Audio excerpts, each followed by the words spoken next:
E eu gostaria, eu vou ler alguns trechos, porque gostaria de saber exatamente o que o senhor quis dizer com essas manifestações. A palavra foi passada ao senhor na condição de então ministro da Justiça, o senhor primeiro iniciou dizendo: bom dia a todos, senhor presidente. Com a sua licença, eu venho falando um pouco sobre tudo isso aí que eu queria falar, e tudo isso aí foi a manifestação anterior do presidente com a narrativa contrária à justiça eleitoral, contra as urnas. E aí o senhor fala, abre aspas, tem muitos aqui que eu não sei nem se tem estrutura para ouvir o que a gente está falando aqui. Com todo respeito a todos, mas eu queria começar com uma frase que o presidente colocou aqui, que eu acho muito verdadeira. É o exemplo da Bolívia, é o grande exemplo para todos nós. Senhores, todos vão se foder. Eu quero deixar bem claro isso, porque eu não estou dizendo que, eu quero que cada um pense no que fazer previamente, porque todos vão se foder. Por que o senhor quis dizer isso? Numa reunião ministerial, onde, diríamos, o assunto deturpou por uma questão eleitoral, política eleitoral, o que o senhor quis dizer com isso, comparando a situação eleitoral do Brasil com a Bolívia e que todos iriam... Ministro, eu peço desculpas pelas palavras, realmente faltei com a polidez ali num momento que não deveria, era uma reunião fechada, talvez eu não estivesse muito bem naquele dia e acabei me excedendo nas palavras. O que eu quis dizer com isso aí, ministro, é que se nós perdêssemos a eleição, tudo que foi construído no governo do presidente Bolsonaro, e eu considero um governo de muitas entregas, um governo de muita austeridade, tudo isso seria perdido, todo o nosso trabalho seria perdido. Essa era a minha visão. Talvez eu não tenha usado as melhores palavras na reunião, mas o que eu queria mostrar para os meus colegas era isso, era pedir empenho a todos, nós estávamos perto da eleição, pedir que todos, assim, dentro de suas pastas, pudessem demonstrar tudo aquilo que o governo fez, todas aquelas entregas, era mais para que as pessoas ali, para que a gente realmente se unisse naquele momento para ganhar a eleição. Entendi, doutor Anderson. Há ainda um outro trecho em que o senhor diz, abre aspas, porque realmente é ameaçador o que está acontecendo. O que seria ameaçador, doutor Anderson? Esse pedaço apenas eu não consigo me lembrar, ministro. Então, eu continuo aqui. Porque realmente é ameaçador o que está acontecendo. Do lado de lá, ameaça, ministro, direta de lá para cá. Se meta e eu lhe prendo. Isso seria uma referência ao Supremo Tribunal Federal? Não, de maneira nenhuma, ministro. Isso aí, eu acho que é um momento muito acirrado na relação entre o Executivo e o Judiciário. Eu acho que eu fui um dos que mais me esforcei para que essa relação não se esbagaçasse. Eu tentei, de todas as formas, manter o diálogo, tudo, mas a gente sentia uma pressão. Eu pelo menos, eu sentia uma pressão muito grande assim, em relação ao que fazer em relação àquele momento ali, ao que a gente podia fazer, ao que a gente não podia fazer. Havia todos os dias uma série de proibições e a gente ficava meio perdido, meio sem saber o que fazer. Eu vou continuar aqui no trecho para o senhor ficar à vontade, como disse, para esclarecer, se achar que é o caso, obviamente esclarecer em virtude do seu direito ao silêncio. Continua aqui, entre aspas, se meta e eu lhe prendo, se meta e caça o seu mandato, questione, quer dizer, a gente não pode questionar, é o fim do mundo, senhores. Qualquer um aqui tem medo na hora que digita a senha, qualquer um aqui. Quem digita a senha do banco para transferir R$300 de uma conta para outra, não fica preocupado se essa senha está sendo hackeada? Que dirá um sistema desse tamanho? O senhor estava se referindo aqui, obviamente, ao sistema eleitoral. Com esse tanto de indício a gente precisa atuar agora. E é isso que eu tenho buscado. Eu gostaria, se fosse possível, que o senhor esclarecesse isso. O senhor compara a senha do banco para transferir R$300, que poderia ser hackeada, que dirá um sistema desse tamanho. Com esse tanto de indício, a gente precisa atuar. Quais seriam os indícios? Volto naquela questão, ministro, das sugestões da perícia da Polícia Federal. Eu sempre me pautei com base naquilo ali. Todas as minhas opiniões colocadas foram no que eu li naqueles relatórios. Então, diante de um sistema tão grande, diante de indícios a todo momento, não sei se verdadeiros ou falsos, mas naquele momento ali era uma enxurrada de informações a respeito disso, e eu questionava ali a questão da implementação dessas medidas. Doutor Anderson, aqui é importante essa questão, porque qualquer do povo pode confundir indício com fofoca, com fake news, com desinformação. Mas o senhor, como o senhor disse, é delegado da Polícia Federal. O senhor sabe que indício é um termo técnico que corresponde a início de provas. O senhor tinha algum indício de fraude às urnas? Exatamente, eu não tinha, ministro. Tanto que, na sequência aí, eu achei aqui o pedaço que eu coloco, eu não estou desrespeitando poder nenhum. Não estou querendo atropelar ninguém, eu deixo isso bem claro. Eram só colocações pessoais minhas ali naquela reunião. Ainda em relação a essa reunião, lembrando, né, a todos que a reunião foi gravada pela própria reunião e os vídeos e áudios chegaram a partir da apreensão determinada por ordem judicial, apreensão feita pela Polícia Federal. Aí o senhor continua.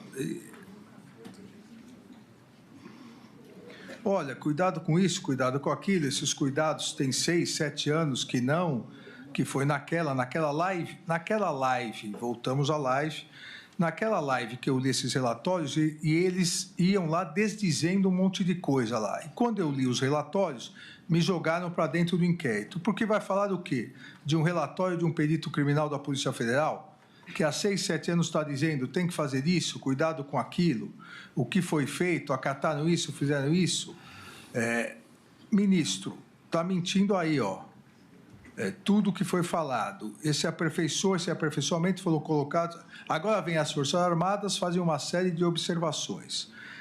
O senhor estava colocando em dúvida as urnas, porque aqui, inclusive, o senhor foi ministro da Justiça e é delegado federal de carreira, foi criada, e vai ser esclarecido isso na ação penal, foi criada uma narrativa que existiria um inquérito requisitado pela então presidente do Tribunal Superior Eleitoral, a ministra Rosa Weber, que depois veio a ser a nossa presidente no Supremo Tribunal Federal, e que esse inquérito trazia várias fraudes uma narrativa falsa, uma desinformação, tanto que, a pedido da própria defesa, esse inquérito está juntado nos autos, a pedido das defesas. Aqui nesse trecho, o senhor que acabou de dizer em relação à live e depois confirmou o seu depoimento da polícia que nunca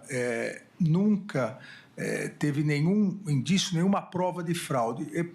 Na reunião, o senhor estaria incitando a questão de fraude? Eu queria que o senhor esclarecesse isso. Negativo, Excelência. Aqui eu volto e falo da live, das recomendações feitas pelos peritos da Polícia Federal.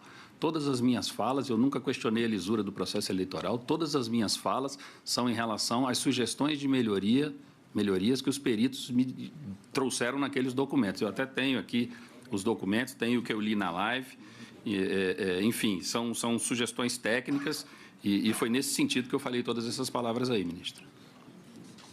A denúncia, a acusação feita pela Polícia Federal, a acusação feita pelo Ministério Público, pela Procuradoria-Geral da República, com base na investigação feita pela Polícia Federal, coloca, inclusive, a existência, já foi recebida a denúncia aqui pela primeira turma, o núcleo 4, que é o núcleo o núcleo 3, perdão, que é o núcleo de desinformação, coloca que havia, nesse contexto de preparação e depois execução de tentativa de golpe e atentado contra o Estado Democrático de Direito, um núcleo de desinformação. E esse núcleo de desinformação, a partir da produção de notícias falsas, notícias fraudulentas, é disseminado nas redes sociais. E nessa reunião, o senhor, eu também tive a honra e a possibilidade de ser ministro da Justiça, sabemos o peso que tem numa reunião ministerial a fala do ministro da Justiça em relação a questões criminais. O senhor diz, abre aspas, mas estamos aí, presidente, desentranhando a velha relação do PT com o PCC. A velha relação do PT com o PCC. Isso está vindo aí através de depoimentos que estão sendo há muito aguardados. Isso tudo está vindo à tona. Isso não é mentira, isso não é mentira. Então, muita coisa estão vindo à tona, muita coisa que a população sabe, mas tudo precisa ser rememorado. O senhor, porque das duas, uma, ou o senhor tinha esses elementos, e aí tinha que tomar uma providência como ministro da Justiça, que não houve, ou o senhor não tinha esses elementos e aí contribuía com o núcleo de desinformação. Em que contexto foi dito isso, doutor Anderson? Ministro, a reunião foi no dia 5 de julho de 2022. 5 de julho de 2022, às vésperas da eleição. Sim, no dia 1º de julho de 2022, ministro, 4 dias antes, e no dia 2 de julho do mesmo ano, 3 dias antes, saíram essas duas matérias aqui, ministro, que eu até trouxe, uma matéria da Veja e uma da CNN. O título de uma, Marcos Valério delata a relação do PT com o PCC. A outra, em suposta delação, Marcos Valério, em delação, Marcos Valério cita suposta ligação do PT com o PCC. Foi com base nessas duas matérias, eu não tinha um conhecimento interno da Polícia Federal a respeito disso, mas foi com base nessas duas matérias que eu falei. Essas duas matérias, os depoimentos foram feitos à Polícia Federal e, muito provavelmente, disso aqui resultou uma investigação. Internamente na Polícia Federal, o senhor sabe que nós não temos acesso, eles cuidam lá dos procedimentos internos dele. Mas eu falei isso aí com base exclusivamente nessas duas matérias que tinham saído na mesma semana da reunião. Há também aqui, depois dessas declarações na reunião, há declarações, após as suas declarações, hoje réu, Walter Braga Neto, que, inclusive, em julho não era mais ministro, porque já estava desincompatibilizado, mas, mesmo assim, estava participando de um ato oficial no Palácio, numa reunião ministerial. Ele disse, saiu uma notícia agora dizendo, o Fachin dizendo que a auditoria não muda resultado da eleição. Não sei se os senhores já viram isso.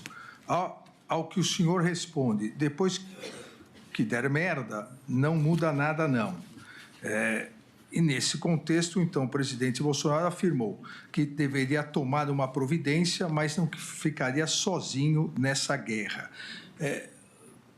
Aqui, de novo, era um ataque às urnas eletrônicas e à justiça eleitoral? De maneira nenhuma, ministro. O que eu disse aí foi que, se perder a eleição, já era. Se perder a eleição, não há mais o que fazer. Foi isso que eu quis dizer, claro que de uma forma aí mal educada, mas o que eu quis dizer ali era exatamente isso, que nós precisávamos trabalhar para ganhar a eleição. Doutor Anderson, vamos mudar agora o tópico, um outro tópico que acho que o senhor também tem interesse em ver esclarecido, que é a utilização indevida da estrutura da Polícia Rodoviária Federal, principalmente no segundo turno das eleições. Em relação à live que o senhor participou no dia 29/7 de 2021, uma live realizada pelo então presidente da República, presidente Jair Bolsonaro, uma transmissão ao vivo nas dependências do Palácio do Planalto, onde a narrativa que à época se tornou diremos, costumeira de ataque às urnas eletrônicas, à justiça eleitoral. E o senhor participou, o senhor foi chamado a participar, e há uma parte que é narrada nos fatos, tanto na Polícia Federal, no relatório da Polícia Federal, quanto também na denúncia do Procurador-Geral da República, com a participação do senhor, abre aspas, com licença, presidente, corroborando aí as informações e a questão do voto auditável, eu acho importante a gente trazer à tona alguns relatórios. E aí o senhor participa dessa live. Quem convidou, convocou o senhor a participar dessa live? Na verdade, ministro, foi uma convocação da Presidência da República. Semanalmente, o presidente realizava, todas as quintas-feiras, uma live e geralmente convocava ali ministros, secretários nacionais, diretores de estatais para participar dessa live. Nós fomos convocados, isso inicialmente gerou um burburinho ali no Ministério da Justiça, porque era um tema que estava bastante em voga, estava muito discutido. Eu não tinha conhecimento técnico nenhum a respeito do assunto. Pedi para a minha assessoria, meu chefe de gabinete, fazer um levantamento ali no âmbito do Ministério da Justiça para a gente avaliar algum material, alguma coisa que pudesse me instruir para participar da live. Como eu disse, um tema muito técnico, eu não tinha o conhecimento. Vieram até meu chefe de gabinete alguns relatórios produzidos pela Polícia Federal, acredito eu, no teste público de segurança. Os peritos fazem ali algumas análises do sistema eleitoral e, com essas análises, eles fazem uma série de sugestões de melhoria, de aperfeiçoamento do sistema. Isso veio até mim, meu staff ali leu tudo que veio, marcou com a caneta daquela Lumicolor ali tudo que eles entendiam que eu poderia acrescentar numa live que tratasse sobre esse assunto, e assim foi feito. Eu peguei esse material, fui até o Palácio da Alvorada, foi uma live que durou 2 horas e 50 minutos, a minha participação é em torno de 4 minutos ao final, onde eu tive a oportunidade de ler esses relatórios. Ler o que foi sublinhado pela minha assessoria, eu li apenas parte deles, foi muito rápida a minha participação, e foi assim que se deu a minha participação, ministro, apenas lendo esses relatórios.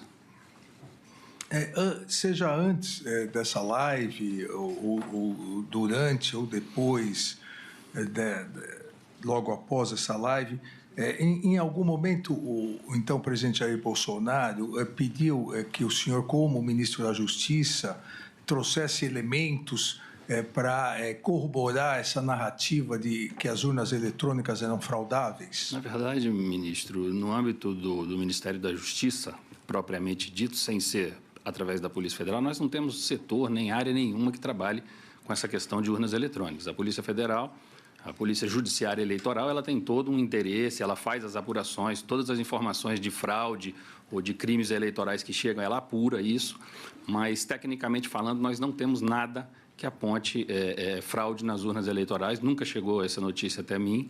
Enfim, eu passava isso quando era questionado pelo presidente ou por qualquer autoridade, eu sempre passei isso, que nós não tínhamos tecnicamente nada a dizer sobre as urnas eletrônicas. Então, o senhor confirma o seu depoimento de 26 de 8 de 2022, que, além de confirmar a participação da live, o senhor disse, entre aspas, não foi possível depreender no material que teve acesso a existência de fraude ou manipulação de voto. Perfeito. O material que eu tive acesso, eram sugestões de melhorias às urnas eletrônicas. Vamos agora, doutor Anderson, passar para uma outra.